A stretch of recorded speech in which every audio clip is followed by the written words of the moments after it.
예, 저 방준호입니다. 한겨레 20일에서 현재는 기자로 일을 하고 있고요. 한겨레 20일에 일로 와서 처음 썼던 기사가 군산에 대한 르포 기사였는데 그 기사의 내용들을 다시 엮어서 실직도시라는 책으로 내게 되었습니다. 2019년 4월에 군산에서 6주 동안 지내면서 사람들을 만나고 또 풍경들 보고 이야기들 들으면서 그 이야기들을 좀 엮어서 쓴 책인데요. 2019년 4월이라는 시점은 뭐 아시겠지만 그 한국 GM 군산공장이 2018년 5월 31일 날 폐쇄가 되었고 그로부터 1년이 지난 시점이었습니다. 그 시점에 군산의 사람들은 어떤 생각 또 그리고 당시의 기억 당시뿐만 아니라 군산의 공장이 자리 잡기 시작했던 때의 기억들을 아울러서 좀 듣고 싶었고요. 2000년대에 우리가 어떤 2000년대를 살았지? 2000년대의 노동이라는 것, 2000년대의 생산이라는 것은 무엇이었지를 좀 돌아보는 기회가 되었던 것 같아요. 기사는 아무래도 이제 그분들의 이야기들을 축약해서 담는 부분들이 많았다고 하면 최근 서울이라는 도시에서 수도권에서만 살아왔던 30대인 제가 조금은 낯설기도 한 제조업 도시의 사람들을 만나면서 느낀 바들을 함께 좀 담으려고 했습니다. 제가 되게 군산 좋아하는 곳이거든요. 그래서 많이 놀러 갔던 동네예요. 여행지로 굉장히 좋아했던 동네인데 여행지가 아닌 군산을 본 거는 처음이었던 것 같아요. 우리가 활동하는 평일에 뭐 11시쯤 그냥 아무것도 아닌 시간에 한산하죠. 사람 없고 그 군산에 이르기까지 서울에서 막 사람들이랑 부대끼고 막 짐 때문에 눈치 보고 하던 밀도가 갑자기 확 풀어지는 느낌 때문에 낯설다 라고 생각을 했는데 그러고서 이제 생각이 퍼져나가면서 좀 낯선 게 맞나? 라고 생각을 했었어요. 사실 제가 한겨레 신문의 기획지정부 출입기자였었는데 머리로는 알고 있었거든요. 그러니까 한국의 경제하면 제조업 중요해 뭐 이런 거 알고 있었던 것 같은데 근데 막상 그냥 살면서 제조업을 실감하는 일은 별로 없었던 것 같아요. 그냥 뭐 우리 흔하게 쓰는 물건들 주변에 굉장히 많은데 이건 어디서 왔지? 이건 누가 만들었지를 생각해봤던 기회도 별로 없었던 것 같고요. 더 정확히 말하면 생각하고 싶지 않았던 게 맞는 것 같긴 해요. 기자임에도 불구하고 안 반짝이는 것 같아서 그러니까 뭔가 막 프레젠테이션 하고 막 휘황한 뭔가 막 플랫폼이 펼쳐지고 막 이런 산업들을 주로 보고 싶었고 제조업은 왠지 땀 냄새 날 것 같고 시끄러울 것 같고 일부러 멀리하고 잘 보지 않았던 공간 근데 알고 보면 사실은 나랑 굉장히 밀접하고 내가 속해 있는 한국이라는 국가에서도 굉장히 중요한 그런 도시에 섰다 이런 느낌이 좀 있었어요. 첫날은.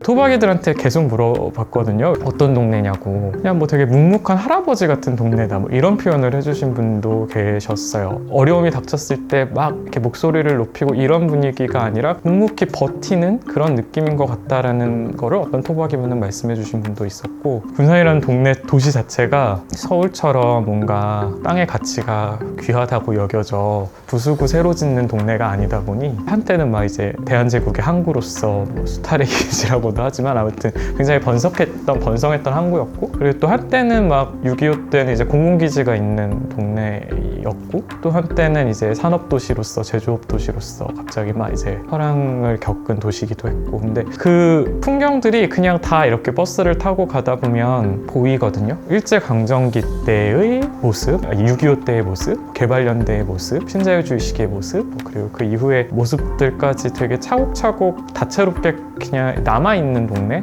같은 느낌이 좀 있습니다. 예전에는 버스가 약간 화물 택배 같은 노릇도 해서 그냥 바구니를 던져놓고 가면 버스기사 아저씨가 전해주고 이런 역할도 했다고 하시더라고요. 그래서 그런 기억을 간직한 어르신들도 되게 많고 발랄한 중고생도 많고 꾸벅꾸벅 졸다가 내가 내릴 때 잊어버린 거 아닌가 하고서 퍼뜩 일어나서 정신없이 막 계시는 그 외국인 노동자분들도 많고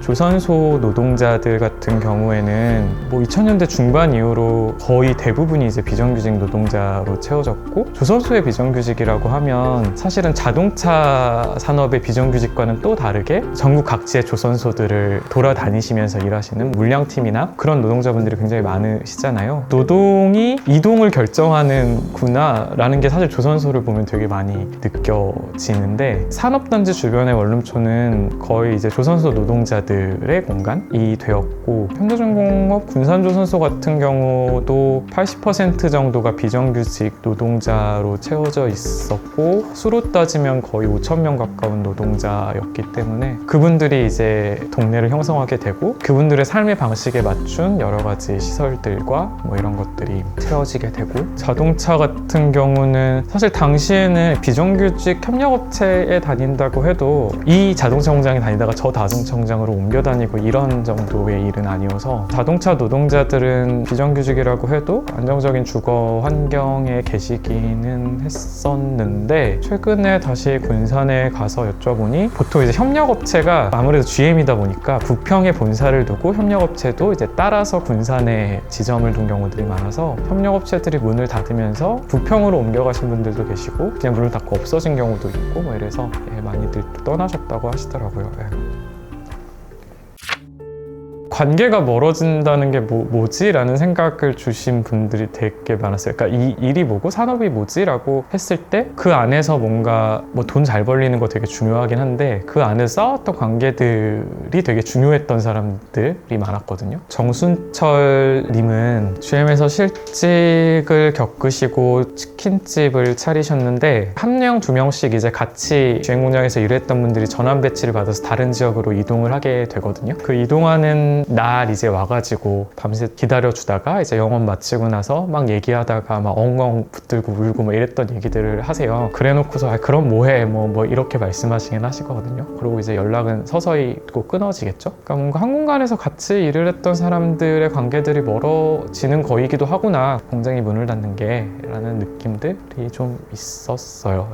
사실 책의 주인공이랄 만한 김성우님이랑은, 이분이 결국에는 GM 공장에서 나오고 나서 여러 일자리를 도우시게 되시거든요. 그 여러 일자리를 돌다가 결국에는 사실 명신에 다시 들어가게 되세요. 근데 거기는 6개월짜리 계약직 일자리였거든요. 그때 동시에 이제 다른 이제 정규직 일자리를 받을 수 있음에도 불구하고 6개월짜리 비정규직 일자리로 들어가시는 마음이 뭘까? 뭐 이런 걸 생각하게 됐어요. 근데 결국에는 내가 일하는 곳에 다시 가보고 싶다는 생각이셨었는데, 왜 그렇게까지이지? 약간 지긋지긋할 법도 한데, 나를 내친 공장이기도 하고. 첫날 들어가는데 아무튼 수희 아저씨는 그대로 계시는데, 그분 얼굴 보는데 다시 돌아왔다는 생각 들어서 너무 기분이 좋으셨다고 하시더라고요. 물론 이제 계약직이었고 계약이 끝나고 이제 다시 지금은 회사를 나오신 상황이기는 하십니다.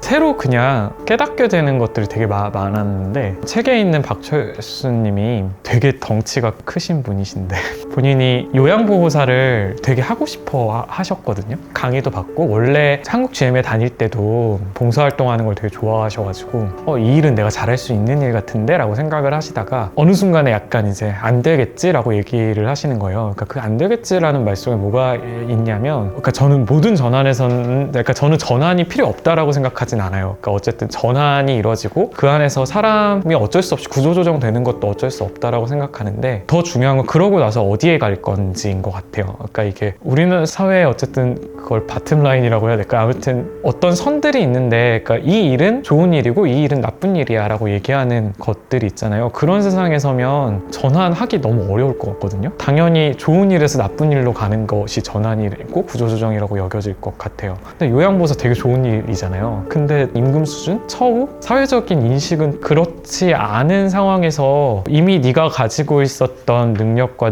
너의 일자리는 지금 시대에 맞지 않으니까 너는 일자리를 이동해야 돼 라고 얘기하는 게 되게 불행한 일처럼 느껴지는 세상에서는 전환 안 될 것 같거든요. 그래서 전환과 세상의 혁신과 이런 것들을 외치는 게 중요하다면, 그 혁신 안에서 이동하는 곳들이 좋아지는 것이 먼저 돼야 될 것 같다는 생각이 많이 들었어요. 우리가 어떤 90년대, 2000년대를 살았지? 라는 얘기를 하고 싶었고, 그러니까 저처럼 그냥 숫자 생각하는 사람들은 2000년대 GDP 1만 불에서 지금 어쨌든 3만 불 됐고 지속해서 성장해 왔고, 근데 그 안에서 우리가 놓치고 있었던 게 뭔가를 공장이 딱 빠져나가는 순간에 느낄 수 있는 지점들이 있다라고 생각을 했어요. 그 성장의 방식이란 게 어쨌든 계획을 짜고 지시하는 공간과 생산하는 공간을 분리하고, 비용 효율성을 위해서 노동자 경제자들의 처지를 분리하고 했었던 시간들이기도 했었는데 당시에는 어쩔 수 없지라는 말로 합리화할 수 있었던 것들이 이제는 그것들이 모두 사라지고 모두가 같이 겪고 있는 위기에서는 좀 어떻게 반추가 될까? 그러면 앞으로의 성장이라는 건 어때야 하지? 라는 생각들로 이어졌으면 좋겠다는 생각이 들고요. 그러니까 우리나라에서 경제 위기라고 하면 단순히 경제적인 지원을 해주는 게 전부라고 생각을 하는 경우들이 되게 많은데 그 수준에 그치면 안 되겠다. 물론 그마저도 굉장히 부족하긴 하지만 경제 위기니까 경제적인 어려움을 겪은 사람들이 있을 거고 그 사람들한테 실직수당을 주는 건 굉장히 중요한데 그냥 잠깐 지원해주고 끝나면 끝나는 거겠지라고 생각하는 수준이면 안 되겠다라는 생각이 들었어요. 이거는 사회를 위해서도 이 사람들이 어딘가로 이동을 해야 되는 문제고 그 이동하는 곳에 일자리는 또 어떤 성격을 가지고 있는지도 봐야 되고 새로 들어올 산업이라는 게 과거와 같은 방식인지도 좀 점검을 해봐야 될 거고 그래서 뭔가 경제위기 대응이라는 것에 대한 좀 시각도 달라져야 되지 않을까 하는 생각이 좀 들기는 했습니다.